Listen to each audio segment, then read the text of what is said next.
So we've got a review sheet here for 6.5 and 6.6, so it's two topics together.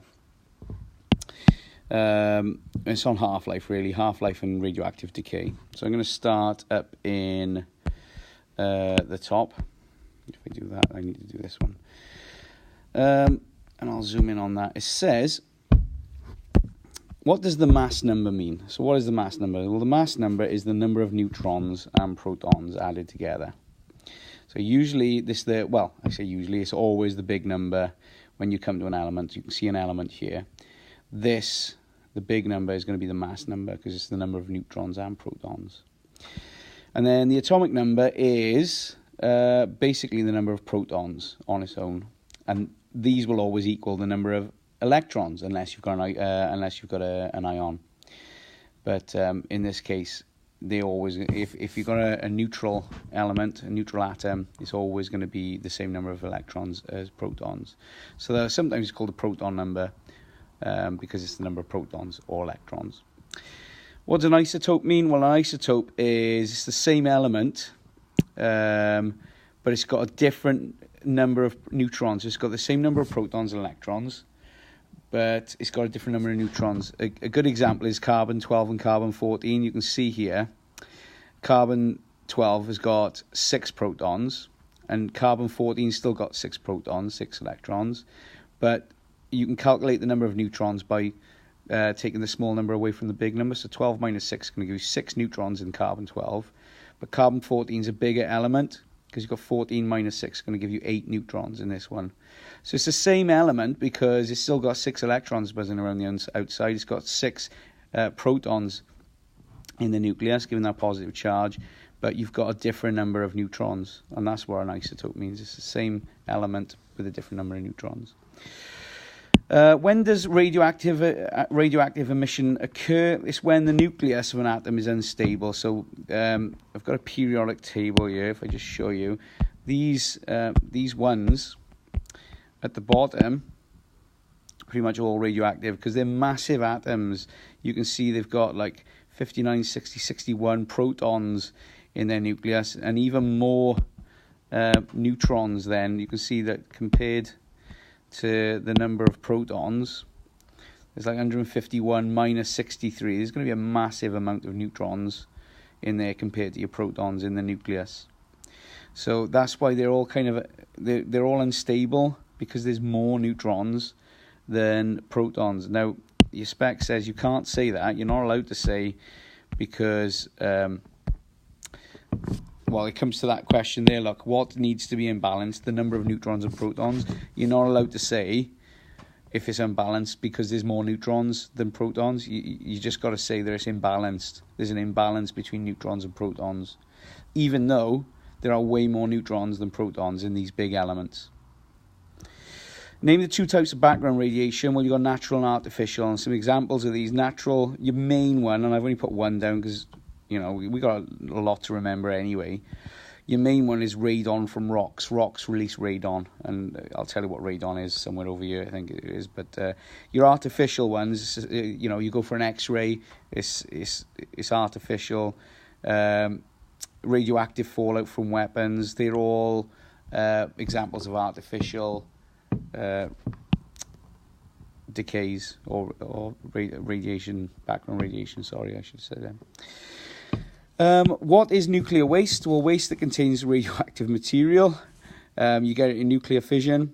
That is when you've got nuclear power, and also nuclear technology. So, for example, if you're in a hospital and you need to sterilize some medical equipment, they usually use an autoclave, and that just blasts. It just blasts it with radioactive, a gamma ray or whatever, and you're going to get some nuclear waste from that. So that's why I've put medicine there. What are the problems associated with nuclear waste? Well, they've got some of them got really long half-lives. So they just hang about for ages and ages and ages, which is why nuclear fission, even though it's really efficient, and it's, once it's going, but you do have to get rid of that waste, and it's really hard to get rid of that waste. Sometimes they have to put it in containers and put it in concrete and bury it underground, or put it in the sea and just leave it there for ages and ages. And it's what's really interesting, that the symbol for radioactivity, so in these nuclear burial grounds where they bury them, they don't know whether to label it or not, because if the Earth was to be wiped out, all human existence, and then let's just say we started another sort of life, and humans developed again, then if they see that radioactive symbol and they think, oh, what's in here, and then they open it up and actually they're wiping themselves out again because they've just opened radioactive decay. It's quite nuts. So if you're interested, you can have a look at that, but not a lot required for your exam. I just thought it was interesting. What is radon? It's a rare radioactive gas that is found in group 0 or group 8 of the periodic table. It's under the noble gases, and this is the gas that's released from radon from rocks. It's trapped in rocks. If I show you the periodic table again, radon is going to be over here. There it is, right at the bottom of group 0. Okay, and let's go back down here. So I've changed this slightly because you don't really need to know how far it travels in air, but you do need to know if it's penetrating and if it's ionizing. So if you could do that for me as well and split this into another column, I'm going to have to edit this sheet. So let's go for symbols first. So that's kind of a little alpha. It's like a little A with tails. Again, your B has got a little tail, and then your gamma is just like it's like a really rough Y, something my 3-year-old would do. And then what's it made of? Well, alpha, we say an alpha particle is just like a helium nucleus, and a helium nucleus, if we look, and a helium nucleus, there it is, has got 2 protons. Therefore, it's got 2 neutrons, because remember the mass number, the big number. By the way, we say the big number and the small number because depending on which periodic table you look at, sometimes the big number is on top, sometimes the big number is on the bottom. In this case, the big number is on the bottom. So a helium nucleus has got 2 neutrons, and 4 minus 2, it's also got, it's got 2 protons, and then 4 minus 2 has got 2 neutrons as well. So that's why we say it's a helium nucleus, because if you have a look, it's got 2 neutrons, 2 protons. It's got a positive charge overall because those neutrons are neutral, and protons remain positive, and think like a proton. It's going to give an overall positive charge of an alpha particle. The electron is a negative charge because beta decay is just an electron shooting out from an atom, and then your gamma ray is just an EM wave.